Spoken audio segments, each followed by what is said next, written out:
The Police, Crime, Sentencing and Courts Bill 2021 that Priti Patel is going to try and rush through Parliament tomorrow is a threat to democracy. It's a threat to our freedoms. It's a threat to everything that we cherish.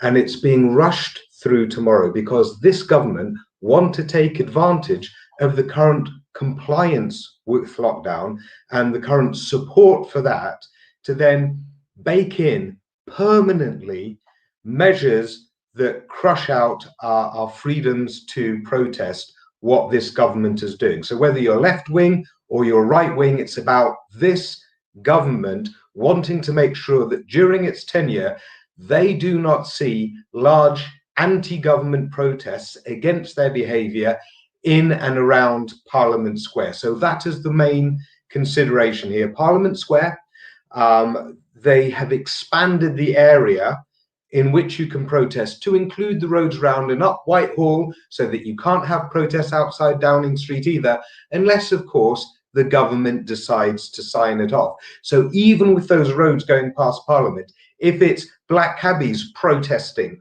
or if it's Save British Farming doing their tractor drive and protesting, all of that can be stopped by the government. This government also want to stop single person protests. Yes, really. They put in new clauses about being able to control single person protests. Wait for it.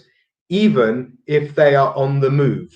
So if they think that someone is being disruptive here, then they can stop them just passing through because it's all as one protest, which is ridiculous. So their explanation for this is a public nuisance, as if they're doing us all a favor. If it's too noisy, or if it's going to make impact, or if it's going to interfere with people's work, then it can't go ahead. What is the point of protest if nobody hears you when you are trying to protest, if it makes no impact? So why spend your time and money and efforts on it?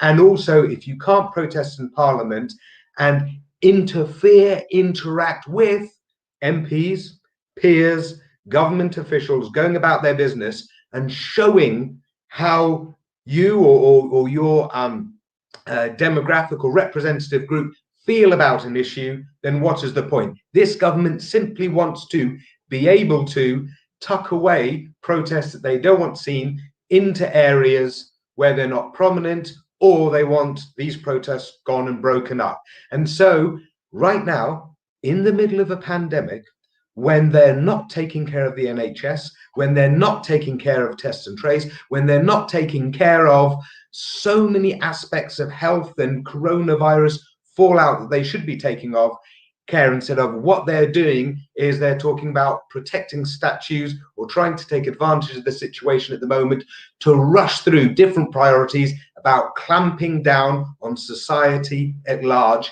in their favor. This bill is a good 200-page bill, but they have sneaked in these new clauses in order to try and get it through under the radar, hoping there'd be no proper opposition to it. But as we have seen over the last days, people are resistant to this heavy-handed policing. They are losing their patience with it. Those that were against lockdown have warned before that these lockdown measures would be continued forward. Those of us that supported lockdown because we wanted to see lockdowns and clampdowns get rid of the virus, or at least to an extremely low level, do not want to see this government taking advantage of that goodwill to then bake in permanent measures that stop our flourishing democracy happening outside the mother of Parliament and outside on our own streets, everywhere in the capital and elsewhere, according to the government's whims. That is what it's about. It is quite horrendous how authoritarian this government is now behaving. So here is what we must do. Labour have already flipped on it, a bit late, but good. So Labour already there, other opposition parties are there. Voices on the left and voices on the right are opposing this too, because they see the inherent threat in it. And so you need to get all over this right now. Tonight is the night, and tomorrow morning, that you write to your MP expressing why you find this to be a fundamental danger, why this removes a very, very important part of our democracy. Our democracy is not just voting every 5 years and then we give up on our voice until 5 years later. There are so many decisions that this government will make that isn't written down in manifestos because it's responses to new circumstances.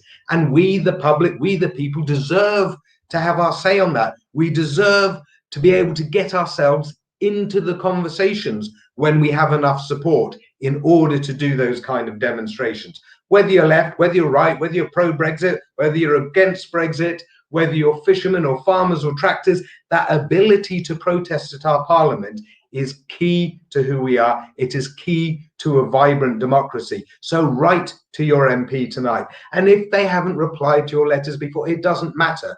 You know they're having frantic conversations within the party and behind the scenes, and everything you do influences that. This government has U-turned many, many times before, so get on that letter writing. If you're not confident with how to write a letter, then make sure that you follow Best for Britain on Twitter or Facebook and use the Hey MP tool, which will tailor your letter relative to whether you have a Conservative MP or a Labour MP or Liberal Democrat MP or what have you.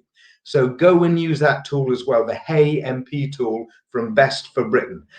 That's what you need to be doing, and this is what we all need to be making noises about. Write to your local paper, write to your MPs, and we absolutely must protest this all the way, because this government is trying to sanitize their own rules in ways that leave us completely wide open to our ability to criticize Belarus or Russia or Hong Kong if this is how we treat our own public engagement with democracy. Get on that case now.